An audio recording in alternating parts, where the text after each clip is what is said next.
Good morning and welcome to Quest Television and Quest 93.1 FM, the station that goes beyond your expectation. Well, today is the 4th day in the month of October. Lovely Wednesday morning here in the studios. And I do hope you have a lovely Wednesday as well.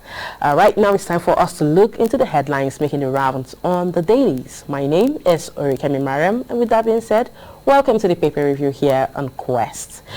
Making a return back to the studios this morning, we have 5 newspapers. We have the Vanguard, we have the Punch, the Nation newspaper, the Daily Sun, as well as the Nigerian Tribune. And it is a full house always. With me this morning in the studio is my colleague, the person of Alex Okunaya, and of course, our admirable Quest analyst, the person of Comrade Efe Odomo. Good morning, gentlemen. Yeah, good morning. I think you took me honor by answering replying to what she has said. I've just done that. Yeah, okay. All right. Well, I don't know what's going on over there, but whatever it is, I know what you want to know is what's making it to the underrounds or making it to the front page of the dailies this morning. And with that being said, the first paper for review will be the Vanguard. And on the front page of the Vanguard newspaper, the major headline reads, Frontline Troops.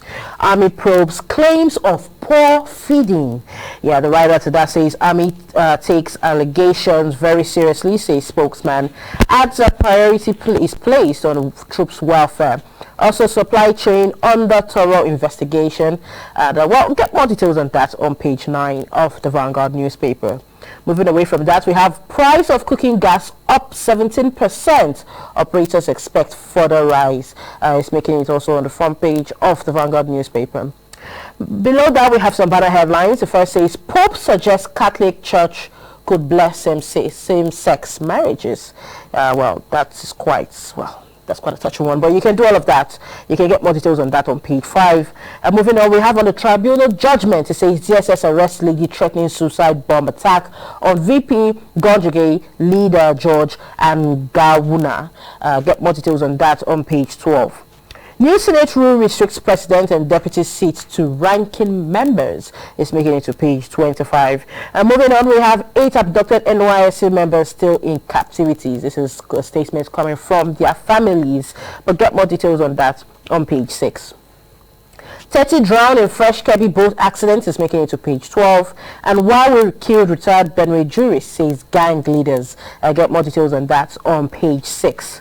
Moving on, we have church building collapses in Benue, kills pastor and injures 4. It's making it to the front page as well, but get more details on that on page 6. And on sports, it says Real Madrid monitoring Victor Boniface. More details on that you can also get on page 28. And well, that's much we can take on the front page of the Vanguard newspaper. Over to you, Alex. Okay, up next is the Punch newspaper, and the lead story on the Punch newspaper is about the credentials of President Bola Tinubu. APC has reacted. The story is captioned, APC lampoons Atiku.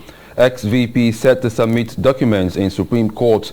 It comes with riders. Atiku's journey to Chicago Varsity, a fruitless exercise. Ex-VP a loser, says APC. President's documents released by Varsity have vindicated us, PDP insists.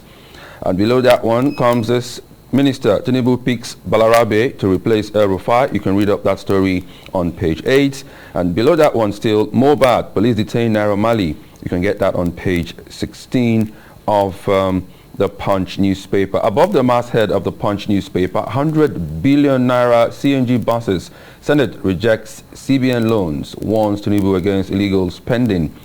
That's on page 26. 17 independent discos get licenses, 10 operational. That's on page 17. 23 oil blocks fail to produce crude. FG. You can read up that story on page 9 of the Punch newspaper. And still on the front page of the Punch newspaper, Ayedatiwa Ondo Assembly asks CJ to raise impeachment panel. Okay. And next to that story, 2 killed as last mile officials, driver clash, LG office raised. 22 drowned as boat capsizes in Niger, 6 bodies recovered. The sad one there, that story is on page, let's see now, page 16 of the Punch newspaper. And that's that from the Punch newspaper. The next paper for review is The Nation. And on the front page of the Nation newspaper this morning, the major headline reads, Agreement with organized labor to cost federal government 2 trillion naira. The writer there says 89,100 workers likely to miss 35,000 naira wage award, and how VAT cut on diesel will affect the economy. More on that you can get on the front page after reading on page 4 of the Nation newspaper. Moving above the masthead, we have Senate bars new members from top posts. As the writer there says, new rules, okay, ranking. Get more details on that on page 28. On diphtheria, it says federal FCT and 18 states may bring back use of face mask. Get more details on that on page 28 as well. UK and US to partner federal government on marine and blue economy is making it to page 7. And on page 6, it says Balarabe Ibrahim Olawale for ministerial screening.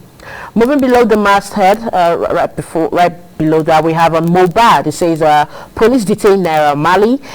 Get more details on that on page 8. And also US Speaker McCarthy removed. More details on that on page 26. Moving on, we have another headline that says Tinubu certificate in order. CSU deposes in court. And the writer there says our former student, now Nigeria's president. Get more details on that on page 4.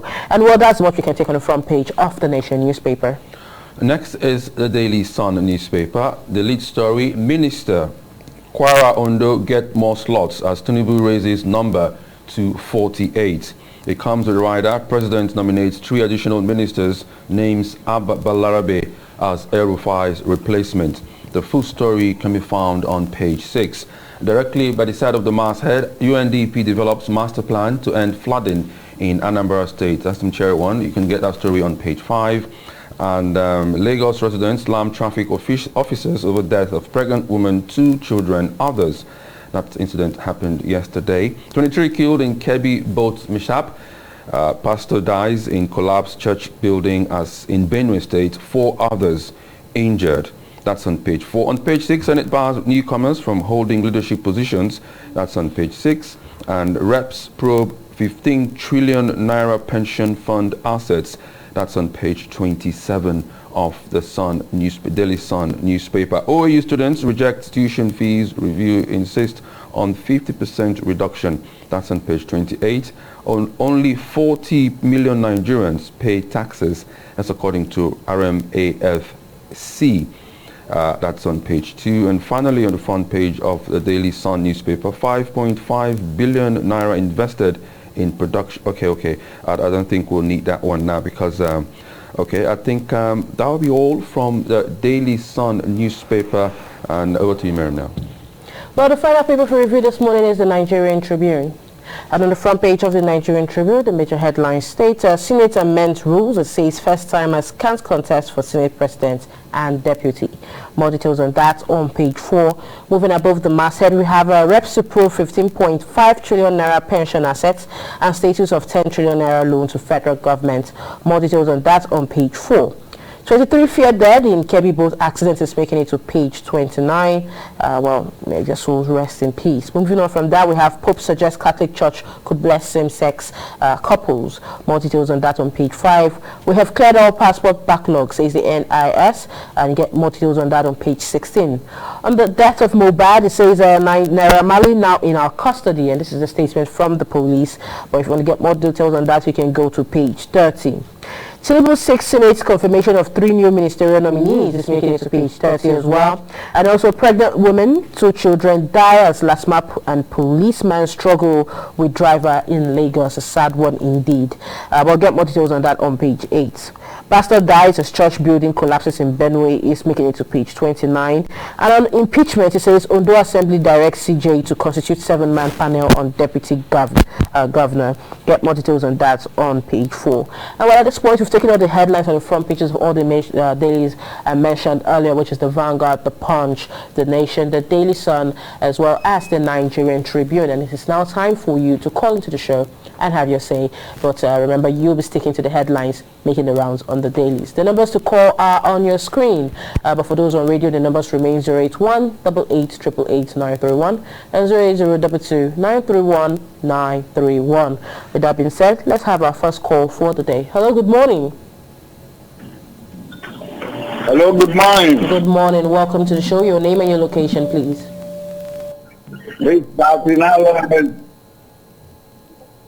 Hello? I'm calling from Blue Water. All right. All right. Welcome on board. Welcome on board. Have your say.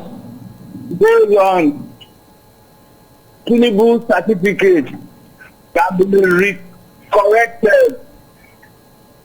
How and why not certificate is collected? Is that a good one? And urban safety blaming Ologbo and worry. I mean, Ologbo bypass on federal government. Other work condition. On what condition? Is that if they say it's federal road, is Tinubu passing that road? Is Tinubu passing that road? Hello? All right, thank you very much. We have gotten your reactions, but we have to let other people call into the show as well. With that being said, let's take our second call for the day. Hello, good morning. Hello, good morning. Good morning. My name is Matthew from Owase. All right, Matthew from Owase. Welcome on board. Please have your say. Hello? We can hear you. Please have your say. Please, are you hearing me? Yes, I can hear you. Yes, Matthew from Owase. The truth is that I want to encourage the federal government to lower the price of gas. Cooking gas in Owase, yes, 1,000 naira per kg is too much for the common man or the poor man to bear. While with kerosene, nobody can buy. Nigerians cannot buy kerosene. Gas, we cannot buy. Wood is no more available. The forest is very far. So I want to encourage the federal government to do something to lower the price of gas so that Nigerians can at least enjoy something from the federal government. That is my take this morning. Thank you. Thank you very much. Oh, well, at this point, we are still taking calls. Alex, probably we should take the next call. Hello, good morning. Hello, good morning. Hello. I'm calling actually. Okay. I'm calling from Obiaroko. Okay, while we wait for those calls to come through, let's move over to Comrade to enlighten us. Hello. And the matters making the rounds. Well, Comrade, we've seen the headlines. Oh, I think we have a caller. All right, welcome on board. Please have your say. Hello? I think we're having issues with the line. Hello? Good morning. Yes, good morning. Welcome to the paper review on Quest today. Your name and your location, My name is John. And you're calling from where? I'm calling from Otodo. The issue of new company adopted, everybody should serve in his own state. You have to carry photo for that state. Everybody should go and serve in the state. It's free from school. That is number one. The issue of security. Hello? I can hear you. The issue of security, the chief of National Defense, the military officer. This is not the leader. These are Minister of Defense. And I can hear you. The third one is that they are distracting people from tapping resources in the north. That's why they are causing what is official to stop promoting insecurity. So the people control this one. Thank you. All right, thank you very much. I think we're going to put a hold to the calls for now because it seems as though we're having some sort of connection interruption there. Okay, at this point, let's move over to Comrade. Well, Comrade, you've heard the reactions of the people and you've been seeing various headlines, but let's start with the last one that this caller talking about the NYSC, the 8 abducted NYSC court members. The families are crying out. So, Comrade, what's the situation of this? At this point, we've still not heard anything about them being released or anything that's going on at all. What's your take on this? You know, the federal government actually is to be blamed over all these insecurity systems. The more we shy away from actually telling them that they are guilty is giving them more powers for all these atrocities to continue. There is nowhere in the world where you treat terrorism with kid blows. It's never done. Nobody abandons a cash cow business for meager income. Those people make a lot of money from every of their atrocities they carried out. Do you know that there was one I read last week, after paying 60 million naira, they still have not released these people.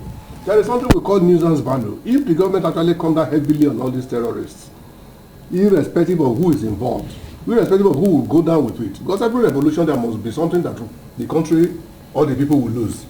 If you come down heavily on these people, then there's no quite way that if they try it again, something terrible will happen to them. I remember when our immediate past president was GOC Kaduna. I don't know whether it's 82 or something, mechanized division. When we had this type of things in the north, before he told Mr. President then, he has gone there to level the whole place, and he came back and he told Mr. President, I gave them a red nose. And those things stopped immediately. Cannot be joking with this type of issues. Killing every day and nothing is happening. All right, well, moving away from that, so let's talk about something that seems to be making rounds on the daily this morning. At least the Senate amending rules. It says first timers can't contest for Senate president and also deputy. Do you think this is the right step in the right direction? To an extent, they may be right, but also, in larger extent, too, they are not right. You know, somebody that is intelligent, that knows what to do, does not necessarily mean that he has to be there for a tenor or 2 terms before getting knowing what to do. All these years that we have been having experienced people on the seat, what have they been able to come up with? That's the most important question we should be talking about. Somebody has the knowledge. Somebody knows what to do. He is a planner, and you say because he's a first timer, he's not going to occupy that position. Those people that have occupied it, can they tell us the achievement that they have done so far? Have they been able to come up with any cogent policy that is driving this nation forward? So why do we continue rigmaroling in the... Okay, assuming this very political dispensation is truncated, and after some time, after some few years, we have another republic. Are you not going to tell us that we're not going to have a Senate president or a deputy Senate president? All right, over to you, Alex. Somewhere in Lagos yesterday, we heard of the accident that happened. I don't know if these guys are not deaf or they don't seem to know what's been happening. It has happened before, and it happened again in Lagos. A last mile official was actually, struggling with a trolley or trailer driver, and they had an accident. A pregnant woman, 2 of her children, and even the keke driver, lost their lives. What a sad story. What can you say about this? It's a very sad one. Our law enforcement agents, especially the para ones, not the conventional military or the police. These para ones, that is the last man, the desk man, the this one, that one. Once they put on that uniform, they already feel that they are butterflies that have become bed. It is against the law. It's a crime for you to struggle the wheel with the driver. It's against the law. Last week, same thing happened that the trailer crushed one of the last men officials against a yellow-colored bus in Lagos. Now this is another one again. And the authority is not saying anything about it. Has the authority been able to met an appropriate punishment to those people that are doing this? Now what happens to that pregnant woman that died with the family, the husband and every other thing? That is a loss forever. Now you will not tell us tomorrow that the man was performing his duty. Which duty? It is high time they tell all these people that it is not their duty to arrest anybody. They are not entitled to that law that empowers them to start arresting, molesting people on the road. When I was in Lagos, there was this even law that was in place. That was the time of fashion, I think so. They will impound your vehicle for life. You won't see it again. They will take you to their own hospital to test you whether you have some psychiatric problem. You have to pay for the medical test, and you have to pay a fine. And lastly, if you are found guilty, you may go to jail for about 3 or 6 months. In a country we talk of civilized people, you are testing because I made a mistake in my driving. You took me to the hospital, so that you test whether I have psychiatric problem. Well, comrade, you have said it, you're very passionate about this matter, I can see. It's bad, it's annoying. Yeah, it's annoying, but we will take this up, hopefully, maybe say Friday Quest today. I hope you will be around for that. But for now, comrade, I have to log out of this session to allow the next come in. But thank you very much for being on air with me today. God bless you. All right. Thank you very much, our dear viewers, for sticking with the paper review here on Quest today. Have yourself a lovely Wednesday, and bye for now.